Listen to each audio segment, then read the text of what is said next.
नित्यानन्देश्वरसमारम्भां नित्यानन्देश्वरीमध्यमाम् अस्मदाचार्यपर्यन्तां वन्दे गुरुपरम्पराम्।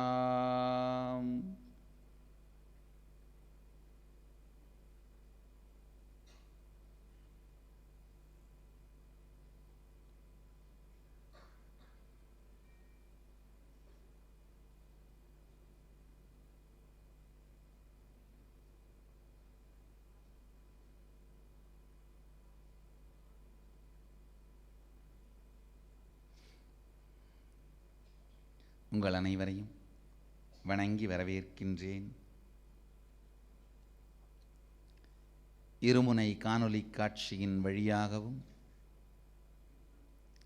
நித்யானந்த தொலைக்காட்சி வழியாகவும் ஆதி சைவம் எனும்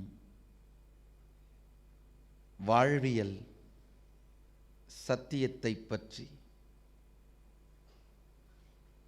இறைத்தன்மையை அனுபவம் ஆக்கிக்கொள்ள இந்த இனிய இரவினில் எங்களோடு இயைந்து அமைந்திருக்கும் உங்கள் அனைவரையும் வணங்கி வரவேற்கின்றேன்.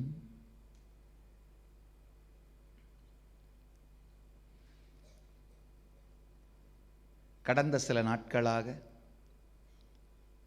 ஆதிசைவம் எனும் வாழ்வியல் முறையை அறிமுகம் செய்து அதன் அங்கங்களான சரியை, கிரியை, யோகம், ஞானம் எனும் அமைப்புகளையும் அறிமுகம் செய்து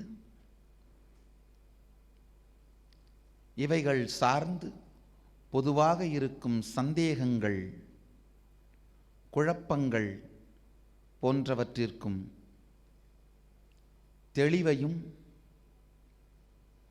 விடைகளையும் அளித்து அளிக்கப்பட்ட தெளிவு விடைகள் இதை சார்ந்து இப்பொழுது வந்திருக்கும் தர்க்க குதர்க்க விதர்க்க வாதங்கள் கேள்விகளுக்கு இன்று விடைகாண முயற்சிப்போம்.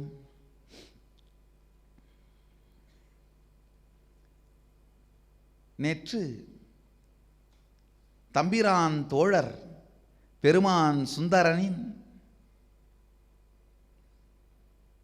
வாழ்வை வரிவடிவாக்கி விவரித்தோம்.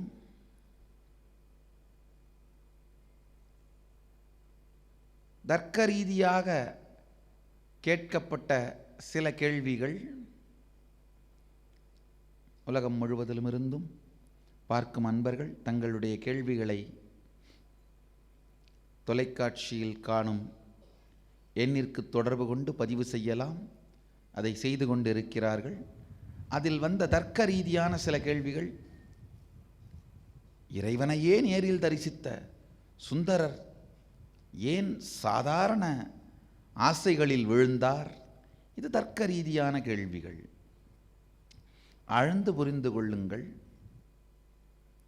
சுந்தர பெருமான் இறைவனுக்கு அருகாமையில் கைக்கலகு தாங்கும் திருப்பணி செய்து வரும் சாமீப்பிய முக்தி பெற்ற அடியார். திருநீற்று பெட்டகமான திருநீற்று ஆலயம் என்று சொல்லப்படும் கைக்கலகு தாங்கும் திருப்பணி, பெருமானுக்கே கைக்கலகு தாங்கும் திருப்பணி செய்பவர்.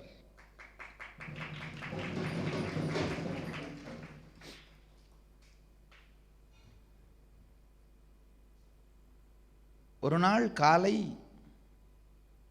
பெருமான் திருமுடியிலே மலர் சூட்டுவதற்காக கைலாயத்தின் நந்தவனத்தில் மலர் பறிக்கச் சென்றார். சென்ற இடத்தில் தேவியாரின் 2 தாசிமார்கள், சேடிமார்கள் மலர் பறிக்க வந்திருந்தார்கள். அவர்கள் அழகில் இவர் மயங்கினார், இவருடைய அழகில் அவர்கள் மயங்கினார்கள். மனம் மீண்டும் நாதனின் சந்நிதிக்கு வந்தபொழுது பறித்து வந்த மலரிலேயே சுந்தரனின் எண்ணத்தையும் கண்டார் எம்பெருமான். தொடும் பொருளில் தொட்டவன் எண்ணமும் ஒட்டியிருக்கும். மலர் கண்டதும் மங்கையர்கள் இருவரின் மலர்ந்த முகத்தையும் கண்டார் அதில் எம்பெருமான். கண்டதும் கேட்டார், சுந்தரா இருவரையும் கண்டாயா? நாணி குறுகி வெட்கத்தோடு தலை கவிழ்ந்து தம்பிரான் தோழன் நிற்க, கைலை நாதனோ அஞ்சாதே அப்பனே, செல்வாய் பூவுலகிற்கு சிறப்போடு இருபெண்ணோடும் வாழ்ந்து கொண்டமோகம் தனிந்தபின் மீண்டும் வருவாய் என்றார். கேட்டதும் உளமெலாம் நடுநடுங்கினார் சுந்தரன். ஐயகோ, ஒரு பெண்ணின் போகமா, ஒரு பெண்ணின் எண்ணமா சாமீப்பிய முக்தியில் இருக்கும் என்னை தள்ளி வைக்கும் சக்தி வாய்ந்தது. சாயுஜ்யம் அடையும் வரை எது வேண்டுமானாலும் நம்மை கீழ் இறக்கலாம் என்பதற்கு சாட்சி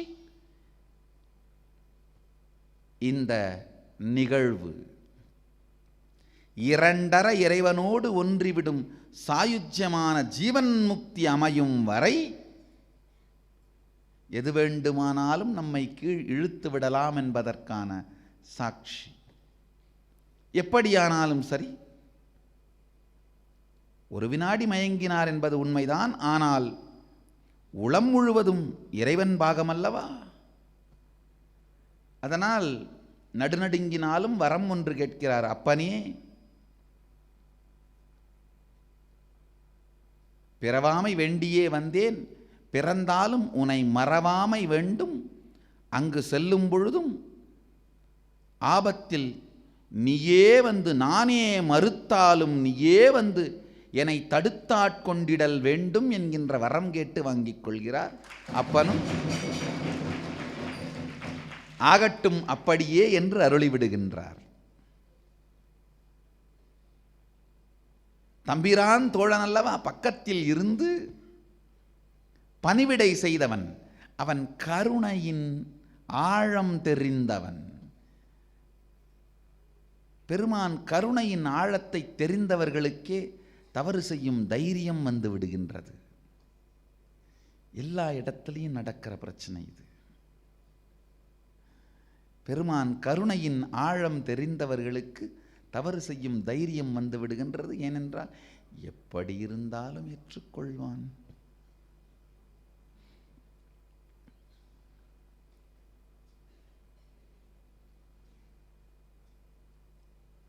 தம்பிரான் தோழன் சுந்தரமூர்த்தி பெருமான் திருமேனி தாங்கியதே, உடல் தாங்கியதே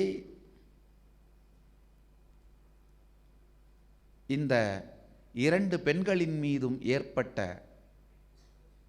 காமம் தணிந்து வாழ்ந்து முடித்து மீண்டும் தன் சிவசாமீபிய முக்தி நிலையான பெருமானின் அணுக்கத் தொண்டு செய்யும் நிலைக்கு சென்றருள வேண்டும் என்பதற்காகத்தான். பிறவியின் நோக்கமே இந்த இச்சையை வாழ்ந்து தீர்த்து முடிக்க வேண்டும் என்பது. அதனால்தான் இரண்டு பெண்களின் மீதும் காதல் வயப்பட்டார். காரணமே அது என்பதனால் இறைவனை கண்டபின்னும் காதல் வயப்பட்டார். தர்க்க ரீதியாக வந்த கேள்வி இது. அதனால் அதற்கு இதுதான் விடை. அடுத்து விதர்க்க ரீதியாக நம்பிக்கை இருக்கின்ற, இந்த சத்தியங்களை புரிந்து கொள்ளுகின்ற அளவிற்கு பகுத்து அறிந்து கொள்வதற்காக பகுத்தறியும் சில அன்பர்களிடமிருந்து வந்த கேள்விகள்.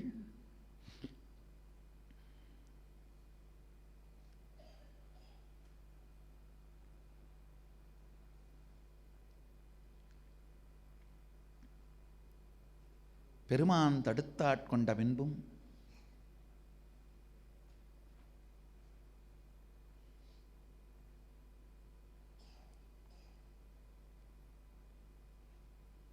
2 மனைவியரை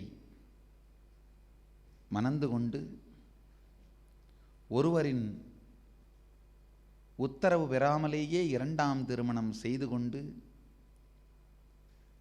இது சமூக ஒழுக்கத்திற்கு எதிரானதல்லவா, இது சரியா என்று விதர்க்க இருக்கின்ற சில பக்தர்கள் கேள்வி எழுப்பியிருக்கிறார்கள். ஆழ்ந்து புரிந்து கொள்ளுங்கள்.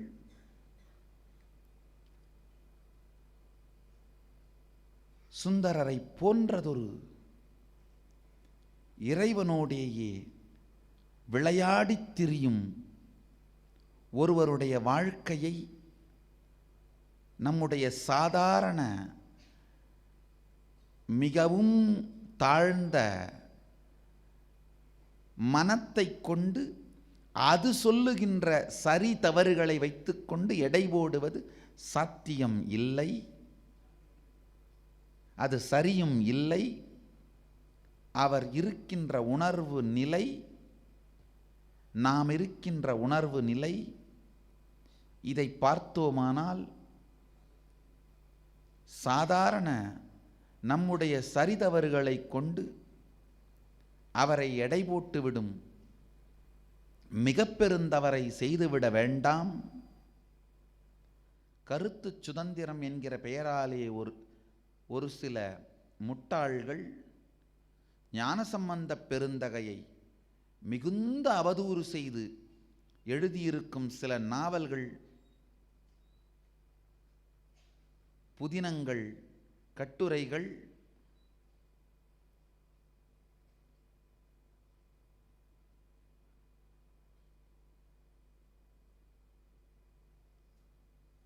அவரவர்கள் மனதிற்குள் இருக்கும் வக்கிரத்தை வெளிப்படுத்துகின்றனவே தவிர, ஞானசம்பந்தர் போன்றொரு பெரும் மகானை நம்முடைய சாதாரண மனம் சார்ந்து மதிப்பிடவோ ஒப்பிடவோ இயலவே இயலாது.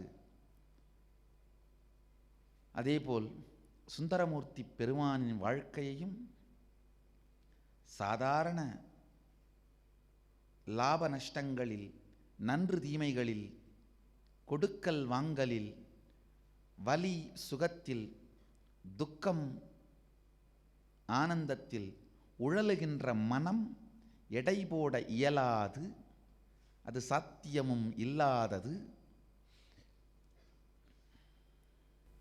விதர்க்கத்தால் ஏற்கனவே பக்தியும் அன்பும் இருப்பதனால் சந்தேகம் மட்டும் தெளிய வேண்டும் என்று கேள்வி கேட்ட இந்த அன்பர்களுக்கு இது பதில்.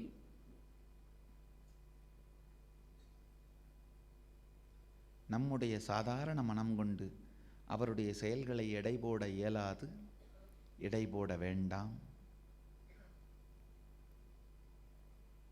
அடுத்து குதர்க்கத்தால் வந்த சில கேள்விகள். இந்த குதர்க்கவாதிகளுடைய பெரிய பிரச்சனையே என்னன்னா, அவர்கள் கேள்விகள் கேட்பதில்லை, அவர்களுடைய முடிவை நம்மீது திணிப்பார்கள். குதர்க்கவாதிகள் இந்த சில குதர்க்க கேள்விகள், நான் நினைக்கிறேன் மடமையை ஒழிக்காத, மடங்களின் தலைமையை மட்டும் பிடித்த சில பேருடைய சீடர்களாக இருக்கலாம் என்று நினைக்கின்றேன். அது கேள்விகளே எப்படி இருக்குன்னா, நான் சுந்தரரை அவமானப்படுத்தி விட்டதாகவும் அவமரியாதை செய்து விட்டதாகவும் இகழ்ந்து உரைத்து விட்டதாகவும் தான் கேள்வியையே கேட்கிறாள். ஆழ்ந்து புரிந்து கொள்ளுங்கள். குதர்க்கவாதிகளுக்கு பதில் சொல்ல வேண்டிய அவசியமும் இல்லை, தேவையும் இல்லை. ஆனால் உங்க எல்லாருக்கும் சில விஷயங்களை, சில சத்தியங்களை சொல்லவும் வெளிப்படுத்தவும் கடமைப்பட்டிருக்கிறேன், விரும்புகிறேன்.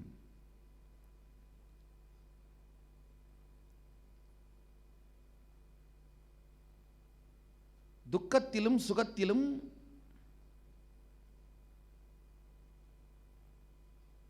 இன்பத்திலும் துன்பத்திலும் நல்லதிலும் கெட்டதிலும் அலைகின்ற மனம் சார்ந்து இவர்களையெல்லாம் எடை போடுவது சாத்தியமல்ல.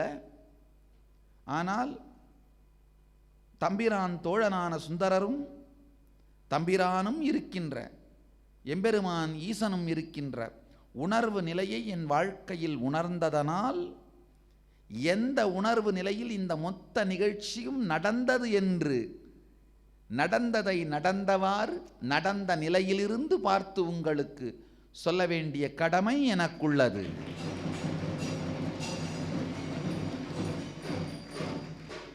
இப்பொழுது பார்ப்போம். தம்பிரானுக்கும் தம்பிரான் தோழருக்கும், தம்பிரான் என்றால் இறைவன், ஈசனைத்தான் தம்பிரான் சுவாமி என்று சொல்வார்கள். தம்பிரானுக்கும் தம்பிரான் தோழருக்கும் இடையிலே நடந்த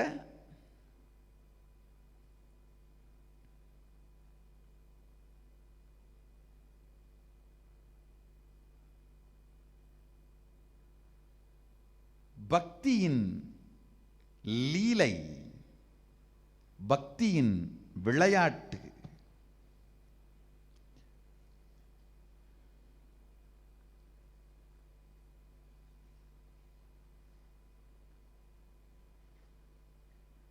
சுந்தரமூர்த்தி பெருமான் ஒரு மிக உயர்ந்த ஆதிசைவர் குலத்திலே அவதரிக்கின்றார்.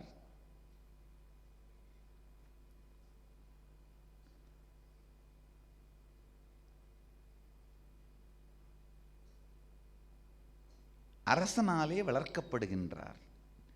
ஆதிசைவர் குலத்தில் அவதரித்தாலும் நாட்டு அரசன் அவரை கண்டு முகப்பொலிவு தேஜஸை பார்த்து, நான் இவரை அரசிளங்குமரனாக மாற்றுகின்றேன் என்று, தன்னுடைய அரசிளங்குமரனாக வேண்டுமென்று வலிந்து சென்று அரண்மனையிலே வளர்க்கிறார்.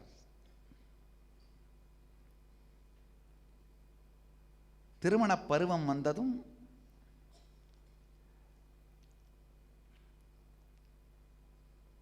தந்தையார் பெண் பார்க்கின்றார். அருகாமையில்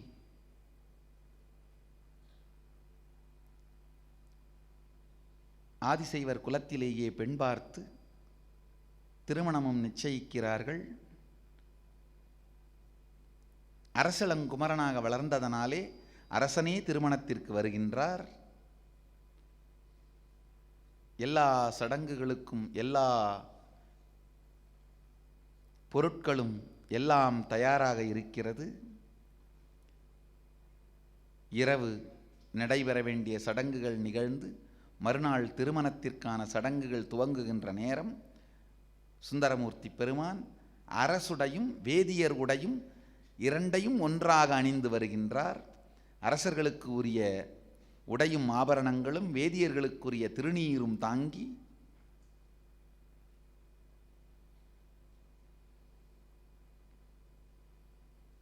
ஆதிசைவ அரசன் போலவே வருகின்றார்.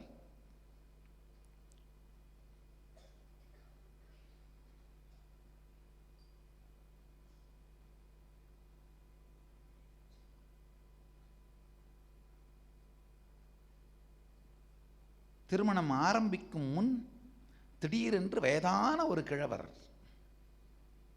அந்தணர், எந்த நிமிடமும் கீழே விழுந்து இறந்து போகலாம் என்கின்ற நிலையிலே முதுகு வளைந்து மூன்றாவது கால் மட்டும் ஊன்றி மட்டுமே நடக்க முடியும் என்கிற நிலையில் இருக்கின்ற மூன்றாவது கால்னா கோல், கைத்தடி, அதுதான் மூன்றாவது கால். மூன்றாவது கண் திறக்கலாம், மூன்றாவது காது கேட்கலாம், ஆனால் மூன்றாவது கால் தேவைப்படக்கூடாது. மூன்றாவது காலான கோலை ஊன்றி வயதான அந்தணர் வந்து கொண்டிருக்கிறார். சபைக்குள் நுழைந்தவுடனே நிறுத்துங்கள் திருமணத்தை, வேகமா சத்தம் போடுறார்.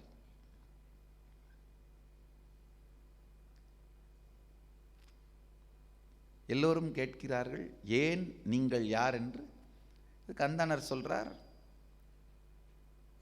திருமண கோலத்திலே இருக்கின்ற இந்த சுந்தரன் என்னுடைய அடிமை, இவன் எனக்கு ஊழியம் செய்ய வேண்டியவன்,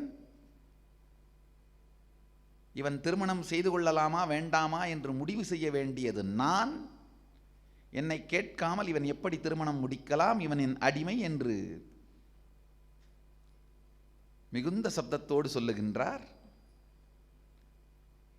அங்கிருந்த ஆதிசைவர்கள் எல்லாம் அரண்டு போனார்கள். ஏனென்றால் அந்தணன் அந்தணர்க்கு அடிமையாவது இல்லாத மரபு, உலகத்திலே இல்லாத மரபு அந்தணன் அந்தணர்க்கு அடிமையாதல்.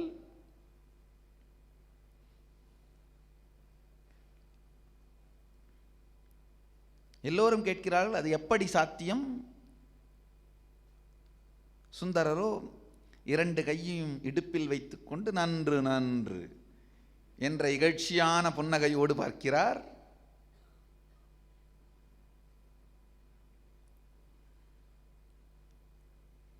முதிய அந்தணன் ஓலையை எடுத்து காட்டுகிறார்.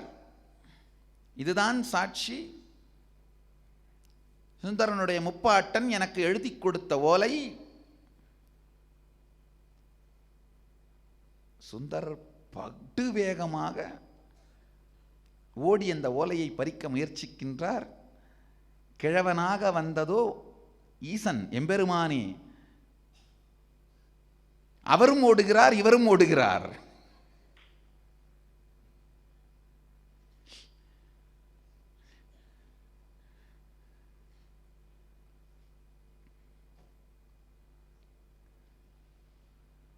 ஒருவர் ஓடும் பொழுது பிடிக்கணும்னா வேகம் தேவையில்லை, அவருடைய ஓட்டத்தினுடைய போக்கை தெரிந்து கொள்ள வேண்டும்.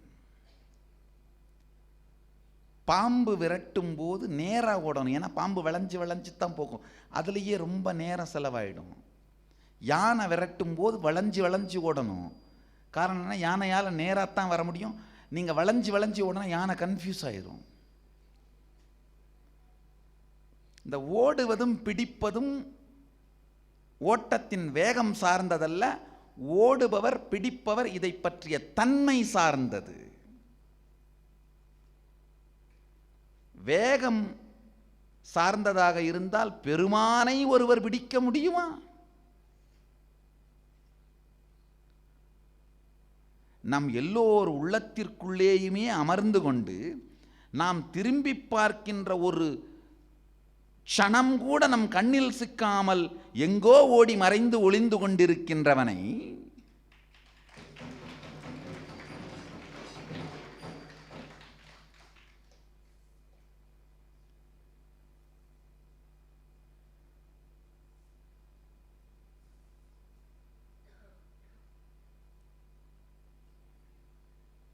முப்புறம் எரித்தவனை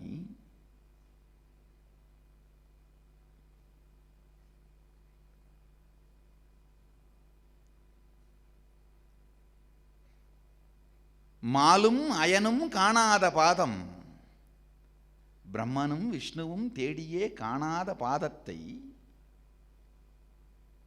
பிடிக்க முடியுமா?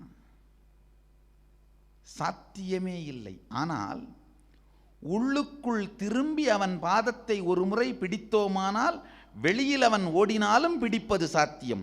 சுந்தரர் ஏற்கனவே ஒரு முறையாவது பிடித்திருக்கிறார் என்பதனால் வெளியிலே ஓடிய அந்தணரை பிடித்து விட்டார். உள்ளுக்குள் அவனை ஒரு முறையாவது தேடி பிடித்திருந்தால்தான் சாமீபிய முக்தி வரை செல்ல முடியும். உள்ளே பிடித்தவர் என்பதனால் ஓடுபவனுடைய ஓடும் முறை தெரிந்து அந்தணரை பிடித்து விடுகின்றார். பிடித்த அந்த ஓலையை கிழித்து எறிந்து விடுகிறார். ஓடும் முறையை சுந்தரர் கற்றாரே தவிர பெருமான் உள்ளத்து முறையை கற்கவில்லை. அதனால தான் இந்த ஓலையை கிழிச்சு போட்ட உடனேயே அந்த வேதியர் சொல்றாரு, மூல ஓலை தனியா இருக்கு, இது படி ஓலை தான் அப்பனேங்கிறாரு.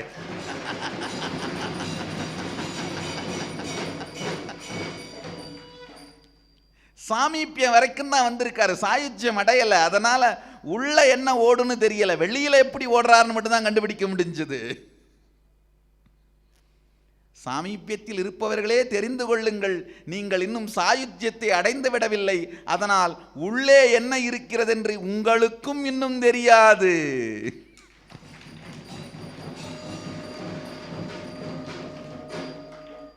பக்கத்திலேயே பலகாலம் இருந்து விட்டால் உள்ளே என்ன இருக்கிறது என்றும் தெரிந்து விட்டதாக சில பேர் திமிர் பிடித்து அலைவது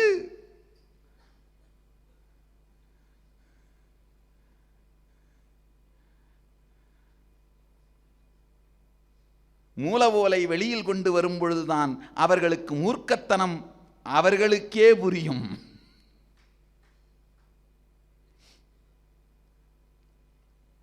முதியவராக வந்த அந்தணர் பெருமான் மூல ஓலை பக்குவமாக பாதுகாப்போடு இருக்கிறது. இவர் சுந்தரர் கிழித்தது படியோலைதான். மூல ஓலை பக்கத்திலே இருக்கிற திருவெண்ணைநல்லூரில் இருக்கின்றது. அதுதான் என்னுடைய சொந்த ஊர். அங்கே சென்று மூல ஓலையை உங்கள் எல்லோருக்கும் காட்டுகிறேன், வாருங்கள் என்று வழக்குக்கு அழைக்கிறார். ஊராரெல்லாம் இந்த வழக்கு என்னாகுமோ என்று ஒன்றாகச் சேர்ந்து சுந்தரரோடு செல்கிறார்கள். சென்றவுடன் திருவெண்ணைநல்லூரிலே சான்றோர் சபையிலே அந்தணர்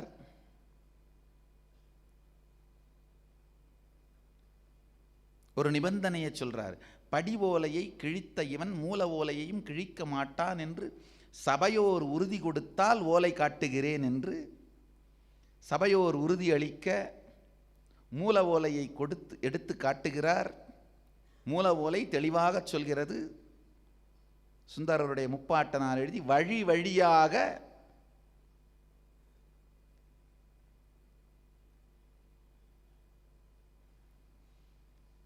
திருவெண்ணைநல்லூர் சித்தருக்கு, பித்தன் என்கின்ற பெயருடைய சித்தருக்கு நாங்கள் அடிமை செய்ய கடவது, நாங்கள் அடிமைகள் என்று எழுதி கொடுத்திருக்கிறார்கள். சாட்சி 3 சாட்சிகள் கையெழுத்திட்டு இருக்கிறார்கள். முப்பாட்டன் கையெழுத்தும் இருக்கின்றது. அவர்களுடைய மற்ற கையெழுத்துக்களை கொண்டு வந்து ஒப்பிட்டு பார்த்தால் கையெழுத்து ஒப்பாகின்றது. சான்றோர் சபை தீர ஆய்ந்து அறிந்து இறுதியில் சுந்தரா நீ இவருக்கு அடிமை என்று தீர்ப்பளிக்கிறார்கள். சுந்தரரும் வேறு வழி இல்லாமல் இவருக்கு அடிமைதான் அப்படின்னு இவர் பின்னாலேயே செல்கிறார். ஊராருக்கெல்லாம் திடீர்னு ஒரு சந்தேகம். நீங்கள் திருவெண்ணைநல்லூர்னு ஓலையில் போட்டிருக்கே, இது வரைக்கும் நாங்கள் உங்களை ஊரில் பார்த்ததே இல்லையே, உங்கள் வீடு எது, எங்கு வாழ்கிறீர்கள் என்று கேட்க சிரித்து கொண்டே பித்தன் என்கின்ற பெயரிலே வந்த முதியவர் ஆலயத்திற்குள் சென்று பெருமான் திருமேனியில் மறைகின்றார்.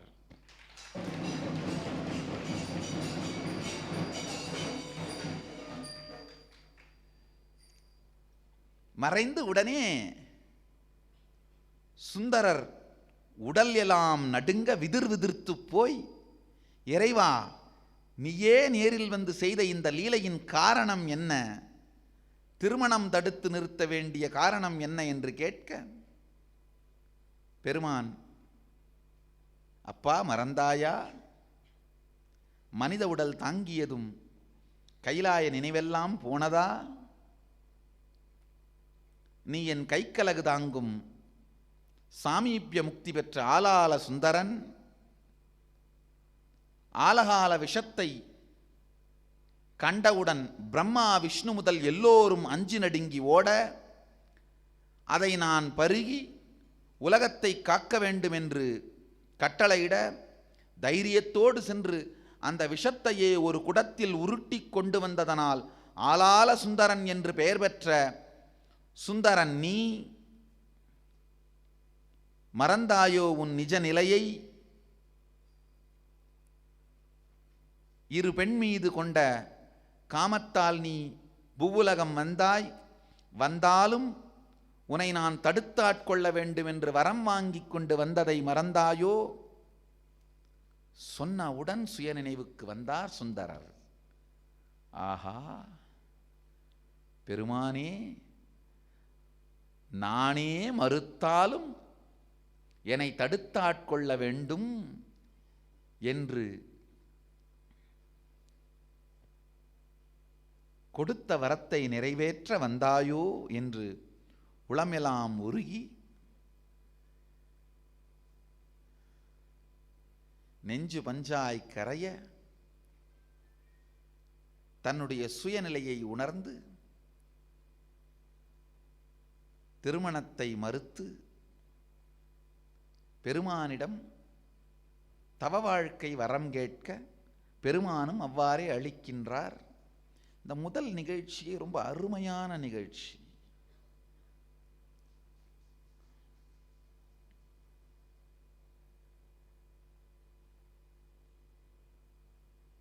நாளமிலா சுரபிகள்னு தமிழ்ல ஒரு வார்த்தை இருக்கு, ஆங்கிலத்தில் ஹார்மோன்ஸ்னு சொல்வோம். இந்த நாளமிலா சுரபிகள்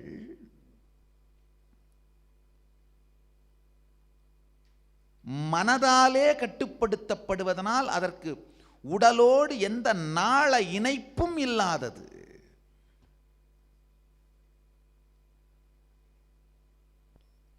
உங்களுடைய உணவு, உங்களுடைய உடலினுடைய இயற்கையான எந்த ஒரு விஷயத்தாலும் இந்த நாளமிலா சுரபிகள் கட்டுப்படுத்தப்படுவதில்லை. அதனால தான் அதுக்கு நாளமிலா சுரபிகள்னு பேரு. இணைக்கின்ற நாளம் இல்லை. ஏன் அது அதிகமாக சுரக்குது கம்மியாக சுரக்குதுன்னு பௌதீக காரணம் கிடையாது, உடல் ரீதியான காரணம் கிடையாது. மன ரீதியாக மட்டும்தான் அதை இயக்கவும் கட்டுப்படுத்தவும் முடியும். நல்லா ஆழ்ந்து கேளுங்கள் இந்த சத்தியத்தை.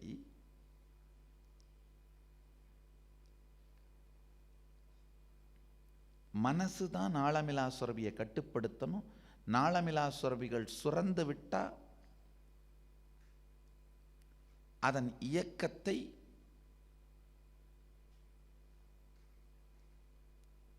அதற்கு பிறகு மனம் கூட கட்டுப்படுத்த முடியாது. அதாவது இது ஒன்றோடு ஒன்று ஆழமாக இணைந்தது. முதலில் இருந்தே மனசு கட்டுப்பாடோடு இருக்கணும். அப்படி இல்லைன்னா தானாகவே மனசு அந்த நாளமிலா சுரபிகளை இயக்கிவிடும். சுரபிகள் சுரந்து விட்டால் அதற்கு பிறகு மனத்தால் கூட அதை கட்டுப்படுத்த முடியாது. ஒரு உதாரணம் சொல்லணும்னா, அட்ரினலின் கிளான்ஸ் பயம் சார்ந்தது. உங்க மனம் கட்டுப்பாட்டோடு பயமில்லாமல் பயப்படாமல் இருக்குமானால் நல்லது. ஒரு முறை பயந்து அந்த அட்ரினலின் உடம்பு முழுக்க பரவ அனுமதிச்சிட்டிங்கன்னா அதுக்கு பிறகு நீங்கள் மனசை கட்டுப்படுத்தினாலும் கூட பயத்தால் வருகின்ற பக்க விளைவுகளான நடுக்கம், விதிர்விதிர்ப்பு, நரம்பு தளர்ச்சி இதெல்லாம் கட்டுப்படுத்த முடியாது.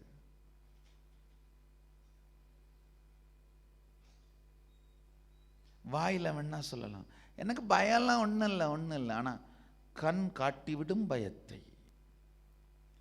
இந்த நாளமிலா சுரபிகளின் போக்கும் இயக்கமும் உடம்பு மனசு இது சார்ந்து அது இயங்குகின்ற விதம், பக்குவம்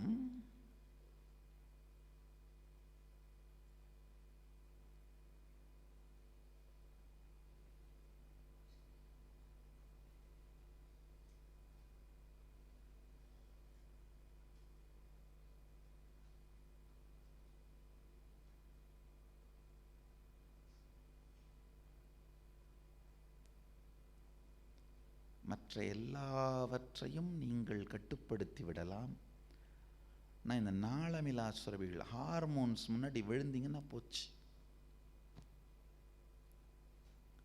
விழக்கூடாத இடம் அதுதான். அங்க விழுந்தா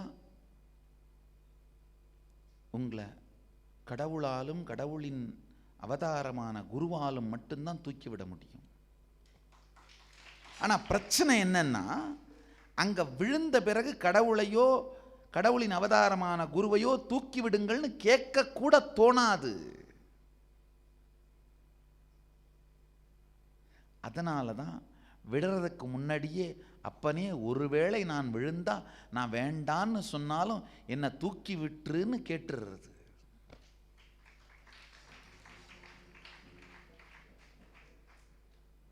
அந்த வரம் பெற்று வந்தவர் சுந்தரர்.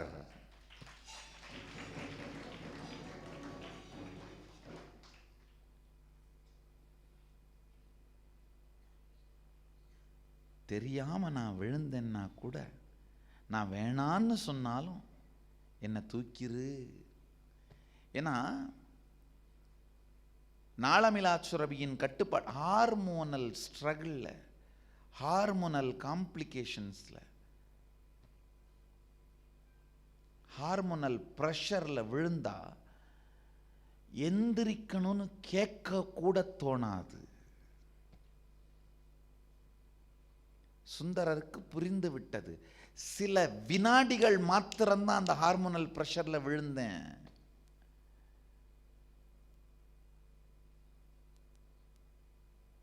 அதுக்காக இந்த ஜென்மம், மனித ஜென்மம் வந்ததே, மானுட ஜென்மம் வந்ததே, ஐயோ. சரி, நடந்ததுதான் நடந்தது. இதுக்கு மேலேயாவது அந்த மானுட ஜென்மம் தொடர்ந்து அடுத்தடுத்த ஜென்மங்களுக்கு கொண்டு போய் சேர்க்காமல் அந்த பாதுகாப்பு உறுதியையாவது, இந்த ஒரு ஜென்மத்தோடு இது முடிந்து விட வேண்டுங்கிற பாதுகாப்பு உறுதியையாவது கேட்டு வாங்கிக்கலாம் தான் பெருமான்கிட்ட கேட்கிறார். சரியான வரம் கேட்டார் சுந்தரர். கேட்ட வரம் சரியான வரம். நானே மறுத்தாலும் என்னை தடுத்தாட்கொள்ள வேண்டும். என்ன நல்லா புரிஞ்சுங்க. இந்த வரம் கொடுத்தல், வரம் வாங்கல், இந்த மொத்த தாத்பரியமும் புரிந்தால்தான் சுந்தரர் எந்த தெளிவிலிருந்து இந்த வரத்தை வாங்கியிருக்கிறார்னு புரியும். எத்துணை வரம் நான் கொடுத்தாலும் நீங்க அது வேண்டாம்னு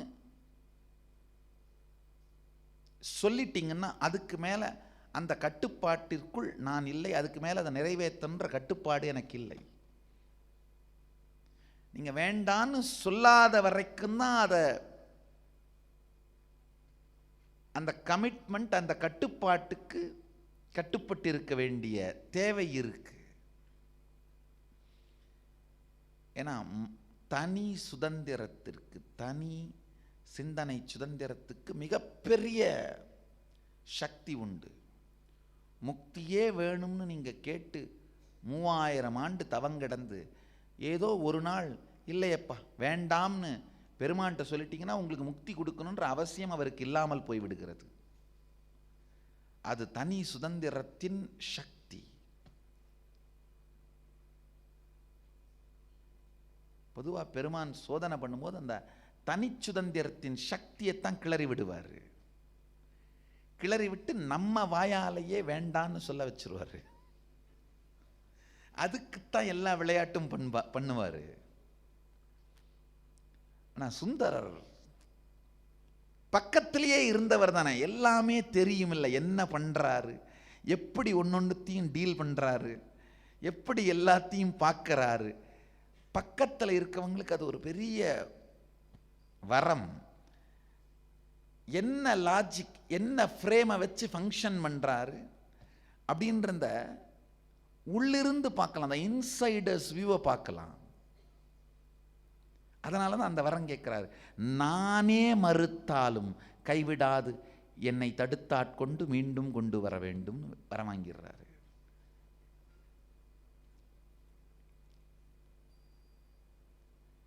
சிவபெருமான் என்ன வரம் கேட்டாலும் கொடுத்துருவார். காரணம் என்னன்னா, எந்த வரம் கொடுத்தாலும் அதுலேருந்து தப்பிக்கிறதுக்கு ஒரு லூப் ஹோல் இருக்குன்னு அவருக்கு தெரியும். ஆனால் அவரே காரணம் சொல்லி தப்பித்து கொள்ள முடியாத ஒரு வரத்தை கேட்டு பெறுவதற்கு பக்கத்திலேயே இருந்து பார்த்தவரால் மட்டும்தான் முடியும். அது சுந்தரர் செய்திருக்கின்றார்.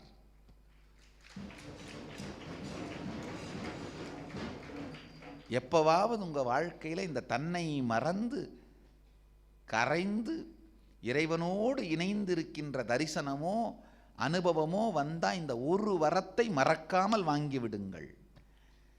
நானே மறந்தாலும் என்னை நீ மறவாது தடுத்தாட்கொள்ள வேண்டும்.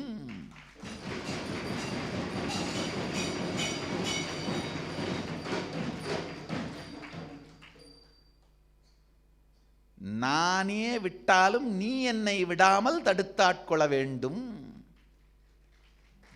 நானே மறுத்தாலும் நீ என்னை மறுதலிக்காது தடுத்தாட்கொள்ள வேண்டும். நானே எதிர்த்தாலும் நீ என்னை எரிக்காது தடுத்தாட்கொள்ள வேண்டும். இந்த ஒரு வரத்தை வாங்கிவிட்டீர்களானால் சுந்தரர் பண்ணது போல என்ன பண்ணாலும் வேற வழி இல்லை, அவர் காப்பாற்றியே ஆகணும்.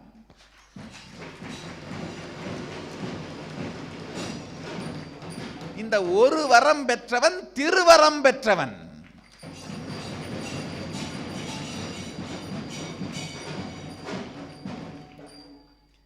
பக்கத்திலேயே இருந்து பார்க்கிறவங்களுக்கு பெருமான் எந்த தர்மத்தை சார்ந்து இயங்குகிறார் என்ற அந்த அவருடைய தர்மம் புரியும். சில பேர் என்கிட்ட கேட்கறது உண்டு,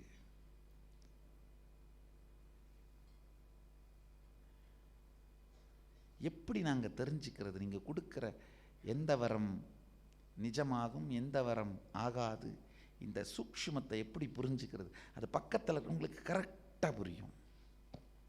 இந்த பக்கத்தில் கை கலகு தாங்கிறவங்க கண்ணை பார்த்தீங்கன்னா புரிஞ்சு போயிடும். இது ஆறுதலா அருளா வரமா மரமா அல்லது மறுதலிக்க வைக்கும் திறமா?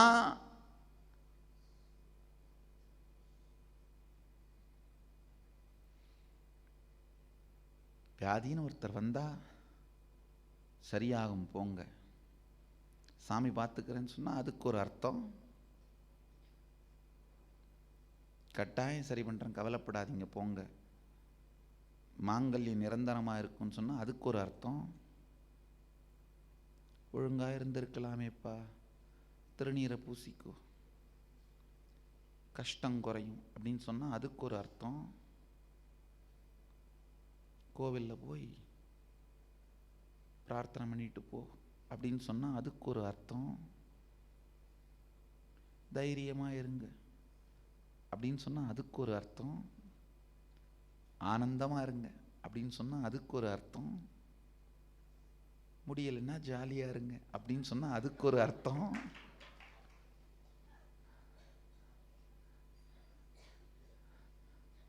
கைக்கலகு தாங்கும் அணுக்க தொண்டர்களுக்குத்தான் இந்த ஒவ்வொரு வார்த்தைக்கும் என்ன அர்த்தம், இது அருளா மருளா அறமா திறமா?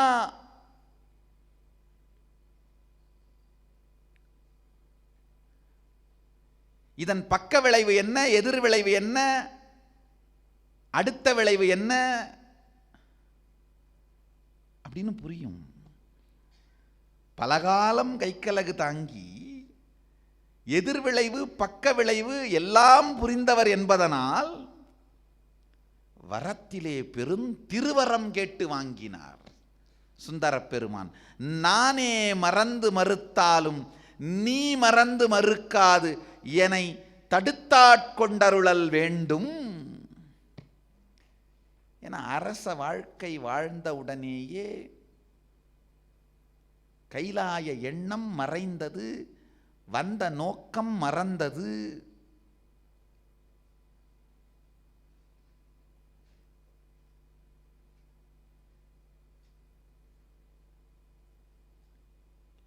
வடிவம் தாங்கியவுடன்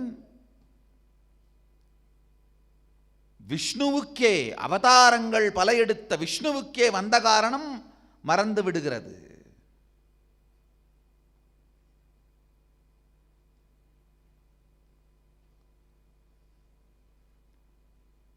நரசிம்ஹாவதாரம் எடுத்ததும் ஹிரண்யன் ஹிரண்யாக்ஷனை அழித்துவிட்டு வெறி கோபம் தாங்காமல் அசுரர்களின் இரத்தத்தை குடித்ததனால் மேலும் கொண்ட கோபம் தணியாமல் உலகத்தையே மிரட்டிக் கொண்டிருந்தது நரசிம்மம்.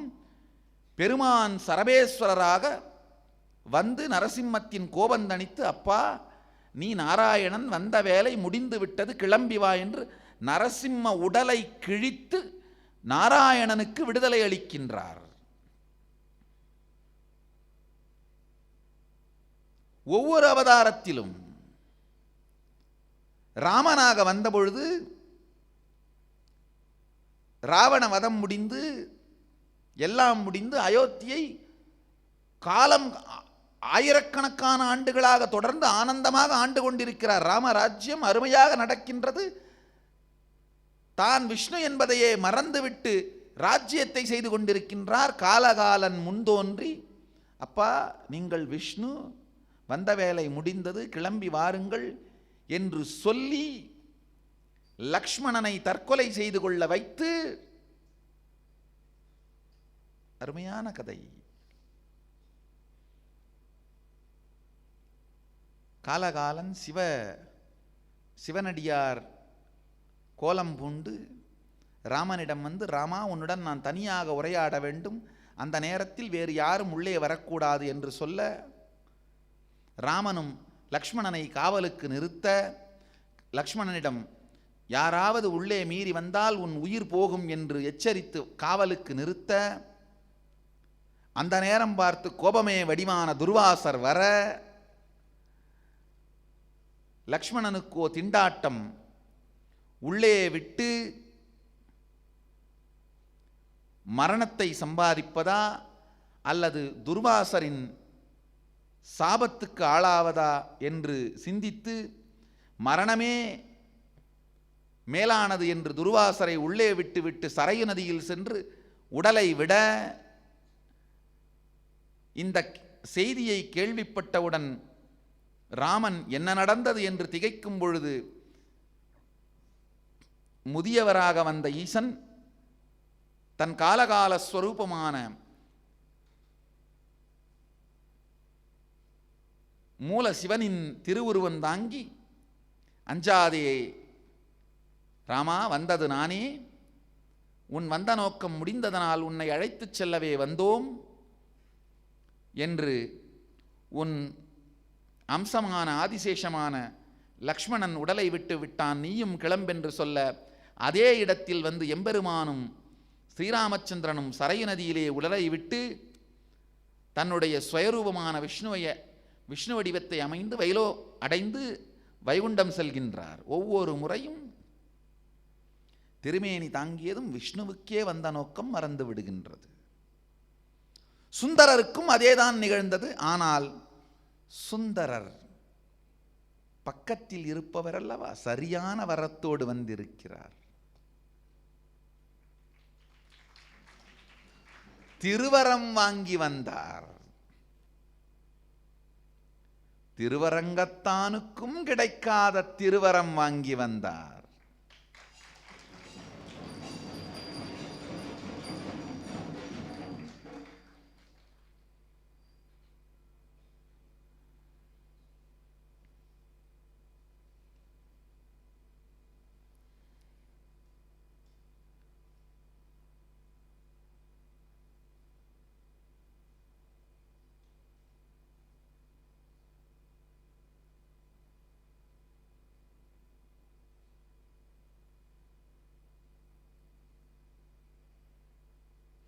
சுந்தரர் வாழ்க்கையிலே அருமையான 32 நிகழ்ச்சிகள் உள்ளது. முதல் நிகழ்ச்சியைத்தான் இன்று சொல்ல முடிந்தது.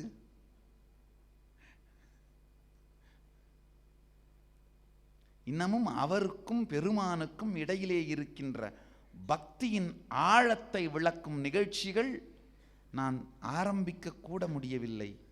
அதற்குள் காலம் ஆகிவிட்டது. ஆனாலும் தொடர்வோம்.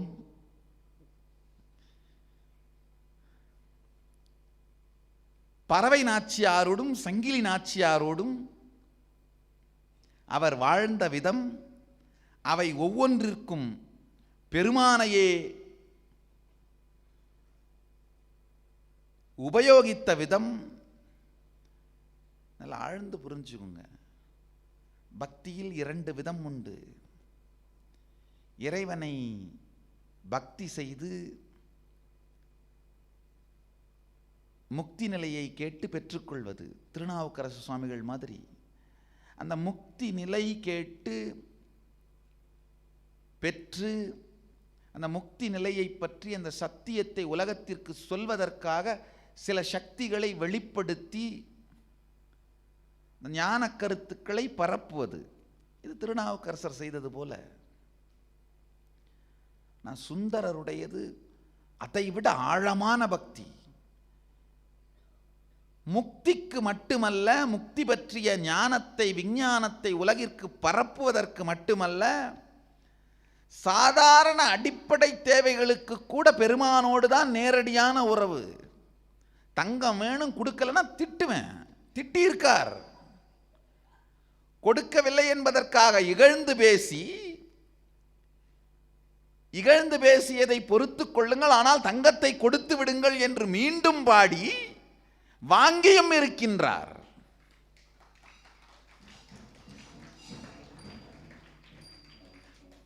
வந்தொண்டர் என்கின்ற வார்த்தைக்கு இலக்கணம் சுந்தரமூர்த்தி பெருமான். சைவத்தை வாழணுங்க, பெருமானை வாழ வேண்டும்.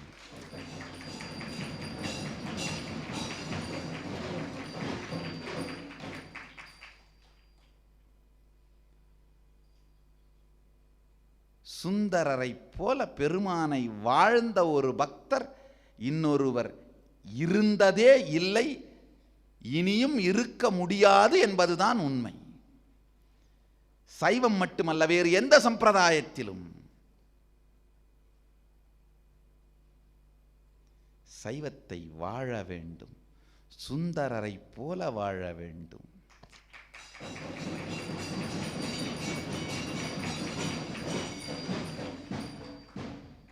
வாருங்கள், சைவத்தை வாழ்வதற்கு பெருமான் காட்டிய வழி சமய தீட்சையும் விசேஷ தீட்சையும்.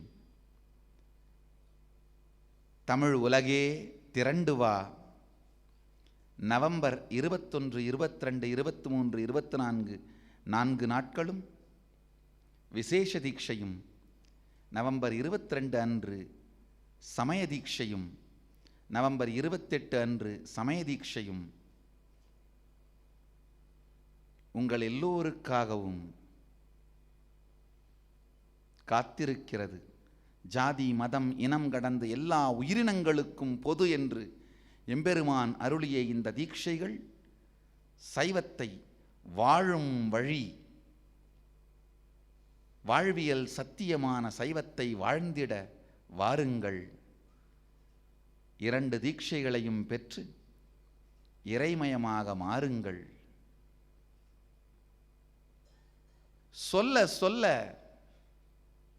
சொல் இனிக்கின்றது, சொல்லும் நாவினிக்கின்றது. நாக்கில் ஊறும் எச்சில் உள் செல்வதால் தொண்டை இனிக்கின்றது. சிந்தை செய்து வார்த்தைகளாய் மாற்றுவதனால் நெஞ்சு நிற்கின்றது. சிந்தைக்கு ஆதாரமாயிருப்பதனால் உணர்வே இனிக்கின்றது. உணர்விற்கு மூலமாயிருப்பதனால் உயிரே இனிக்கின்றது. சுந்தரா, உன் வாழ்வை சொல்லும் என் உயிரே இனிக்கின்றது.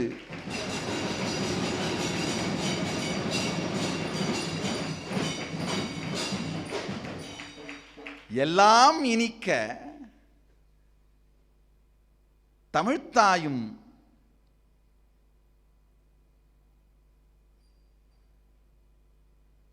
இந்த தெய்வ கதையை மீண்டும் சொல்வதற்கு என் நாவினில் வந்தமர்ந்து தானே இனித்து தன்மயமாய் தானே இதை ரசித்து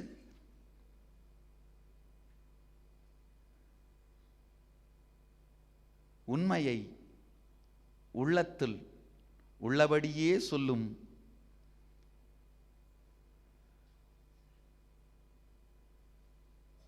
உரைதனை ஆதி சைவத்தை கேட்பவர்கள் வாழ்க. கேட்பவர்கள் சென்று மற்றோர்க்கு உரைத்து அதை கேட்பவர்கள் வாழ்க. இதையெல்லாம் கேட்டு சைவத்தை மனதால் ஏற்று மார்க்கமாய் மாற்றிக்கொள்ளும் மக்களே எல்லோரும் வாழ்க. உங்கள் எல்லோருக்குள்ளும் இனிது இருந்து சைவம் எனும் வாழ்வியல் நெறி வாழ்க. நீங்கள் சைவம் எனும் வாழ்வியலை வாழ்வதற்கு பேருற்சாகமாய் பேர் உணர்வு பெரும் சக்தியாய் உங்களுக்குள் இருந்து உற்சாக உணர்வை ஊற வைத்துக் கொண்டே இருக்கும் பரம்பொருள் ஈசன் வாழ்க.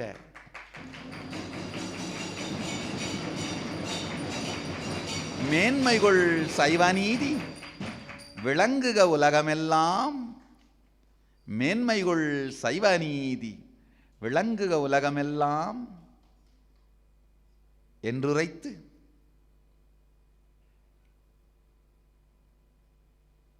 நாளை சுந்தரரின் பக்தியின் சக்தியை பார்ப்போம்.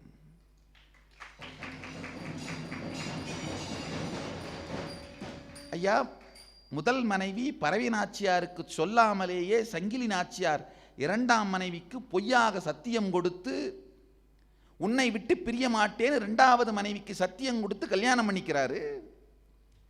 அதை மீறி திரும்ப பரவை நாச்சியாரை பார்க்க வராரு. பரவை நாச்சி விடமாட்டேன்னு சொன்ன உடனே பெருமானையே கூட்டி தூது அனுப்புறாரு. பெருமான் தூது போய் பரவை நாச்சியார் ஒத்துக்கொள்ளவில்லை. திரும்பி வருகிறார்.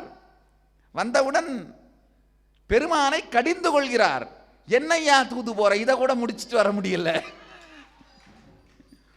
போய் இந்த முறை உன் சக்தியை எல்லாம் காட்டி நீதான் பெருமான் என்று சொல்லி புரிய வைத்து விட்டு வா என்று அனுப்புகிறார்.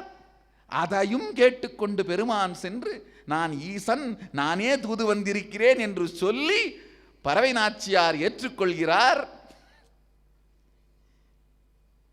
இதை விட பக்தியின் சக்தியை சொல்ல வேறு என்ன உதாரணங்கய்யாவ?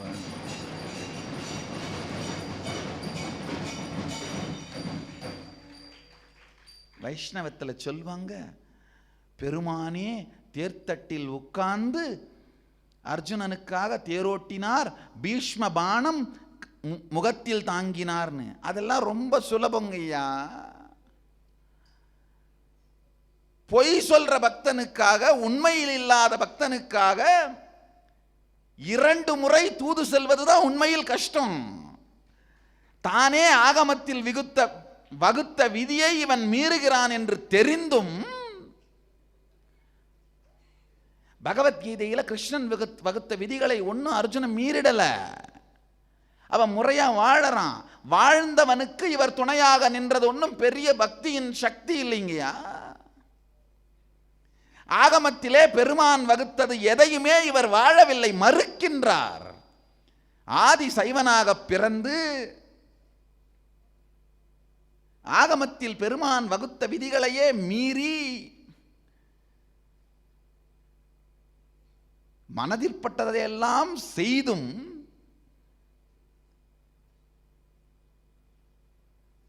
அவர் ஆண்டவனுக்கு நேர்மையாக இல்லாதிருந்தும் ஆண்டவன் அவருக்கு நேர்மையாக இருக்கின்றதுதான் பக்தியின் சக்தி.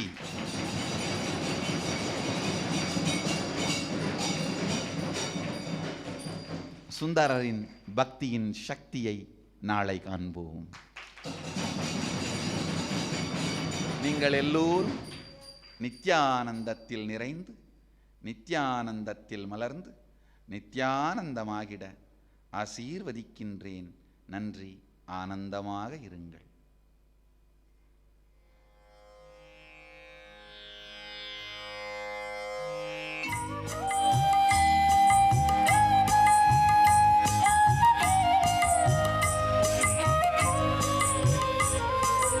நித்யானந்த தியான பீடம், நித்யானந்த நகர், ಬಿಡದಿ, ಬೆಂಗಳೂರು.